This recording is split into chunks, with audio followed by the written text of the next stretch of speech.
Well, the M14 was the last battle rifle ever issued to American troops, and today I want to tell you not only about the development of this rifle, but the service and the eventual downfall. Now, you may think right out of the gate this rifle has its weaknesses, but to be quite honest with you, I'm going to tell you why I believe this gun should have never been created in the first place.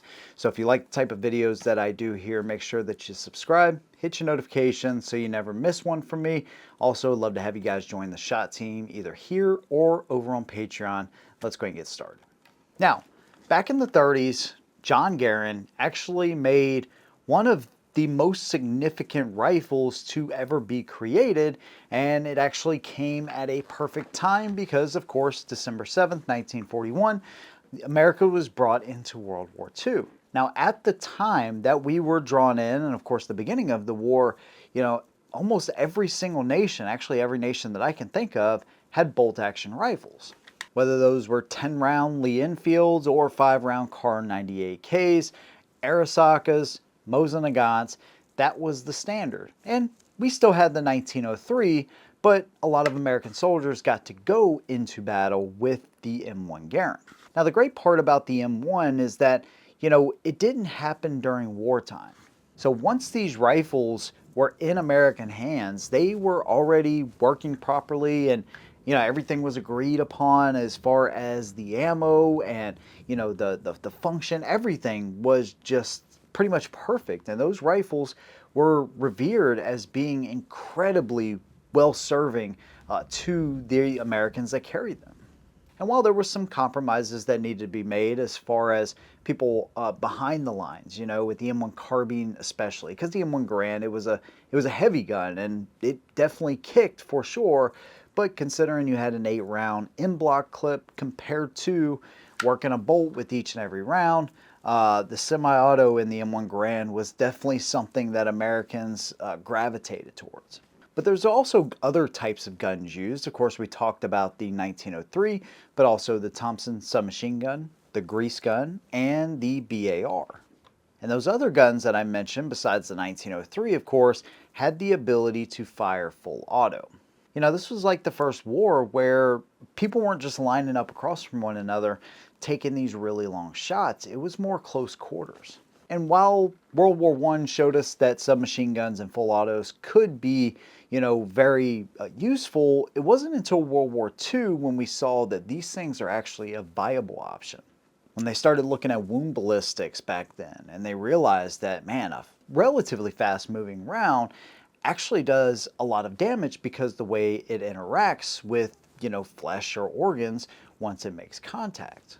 Instead of passing straight through, these bullets will actually kind of bounce all the way around, and they do a lot of damage. So, of course, the Russians had the SVT-40, which was a semi-auto gun similar to the Garand, but it took a detachable box magazine.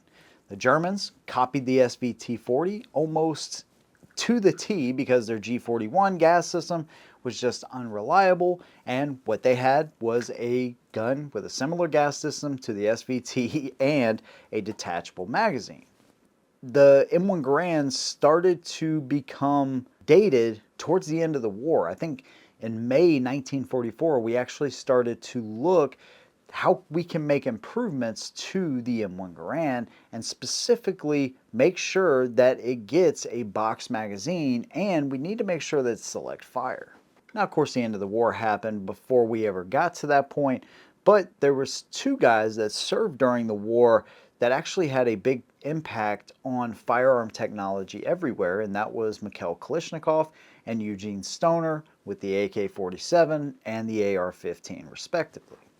So during these Russian trials, Mikhail's AK-47 was chosen, and that was just 2 years after the end of World War II. So it replaced the SKS very quickly, and that became the weapon of choice. Now, what the Russians did is, of course, and they had the Warsaw Pact, is every country involved in the Warsaw Pact, all of their allies, they would be sending these guns absolutely everywhere, even if the countries didn't need them or there was no reason to have them. They gave licensing rights to China, so they made the Type 56, and so the AK started to dominate all of the Warsaw Pact countries.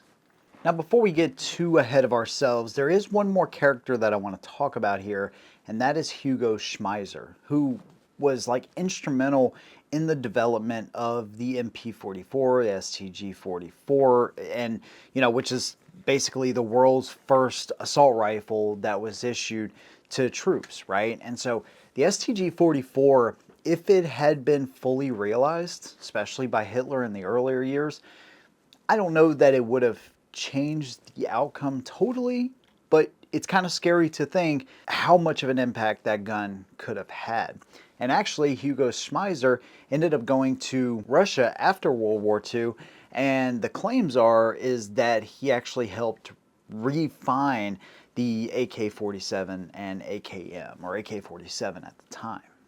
After World War II, the British really wanted to replace their .303 British round, so they came up with the .280 British, because they knew, hey, intermediate cartridges, that's the way we want to go. They developed a new rifle around that round, right? They had the EM2 rifle. But the US strongly opposed that. They did not want to sway away from full power cartridges. And they basically strong-armed every other NATO country into adopting the 7.62x51 or .308. Now, after a series of tests with multiple different manufacturers, from Eugene Stoner's AR-10, they had the T-44, T-47, they even had the FN-FAL. Eventually, they landed on the M14.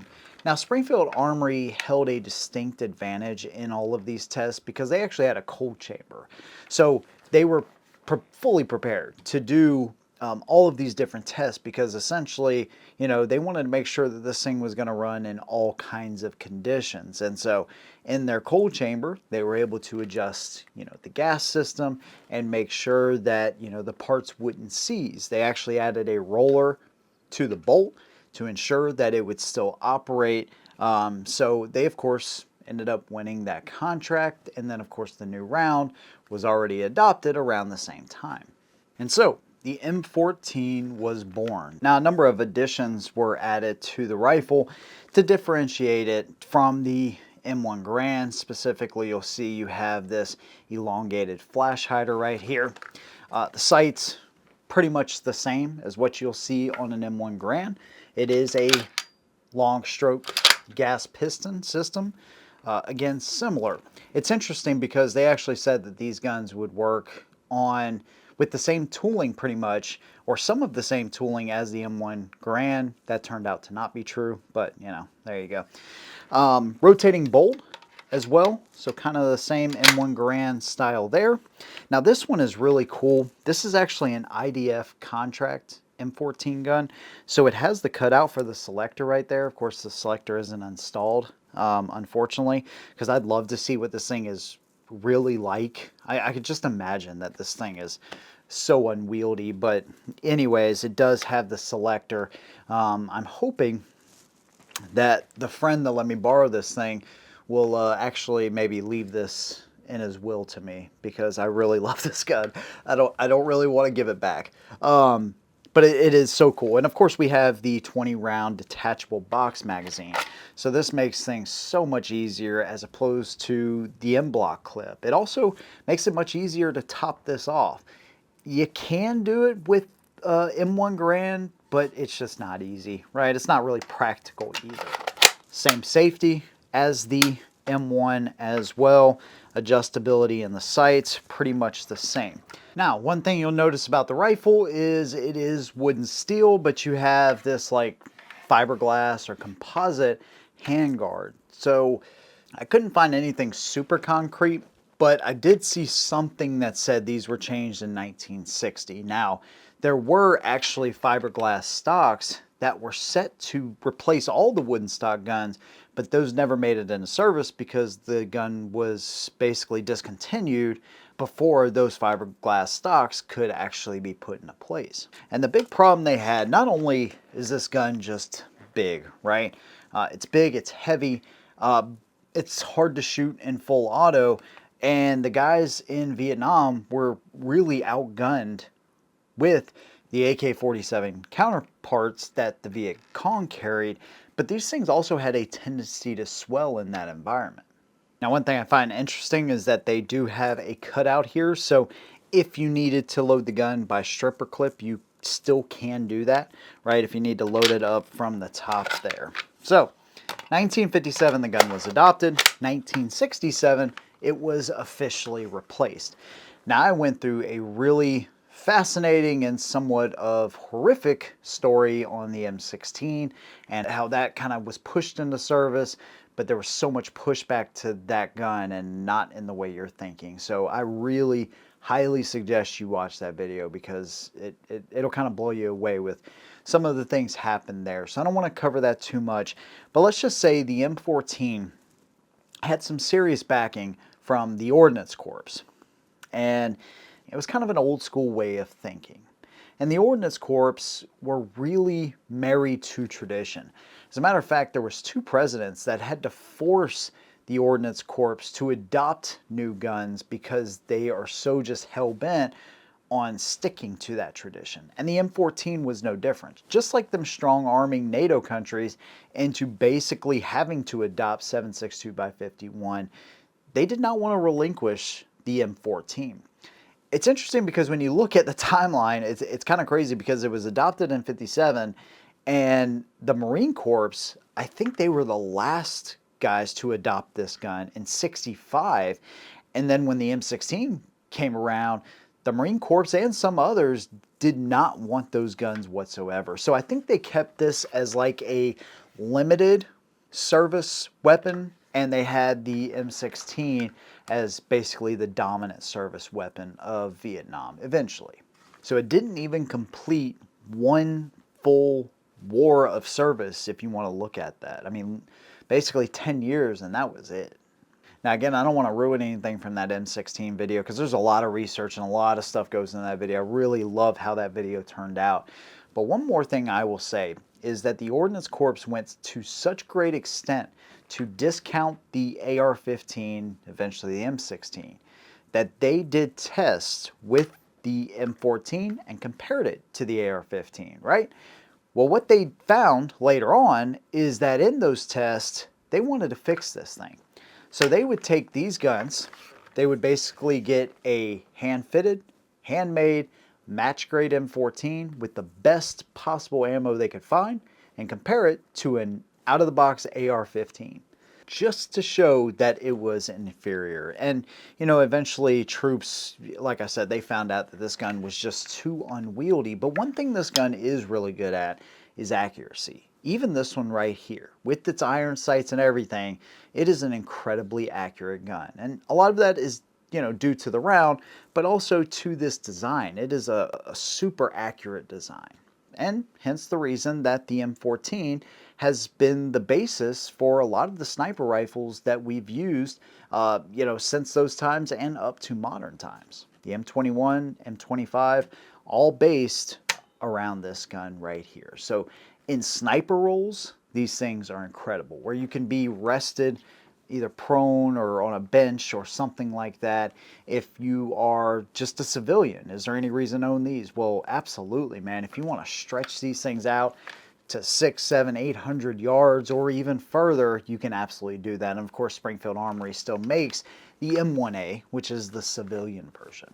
Competitive shooting, hunting, self-defense even, in some situations maybe, for sure. Long-range shooting, absolutely. That's probably the best area, long-range shooting and competitive shooting.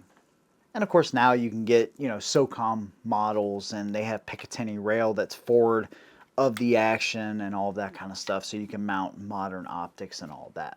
Now there is one unit that's still issued the M14 to this day, and that is the 1st Battalion, 3rd Infantry, otherwise known as the Old Guard. They are the only unit that is actually still issued these guns. Now, of course, they're used in ceremonies, Tomb of the Unknowns in Arlington Cemetery, and all of those kinds of things. That's where you'll see this rifle the most now.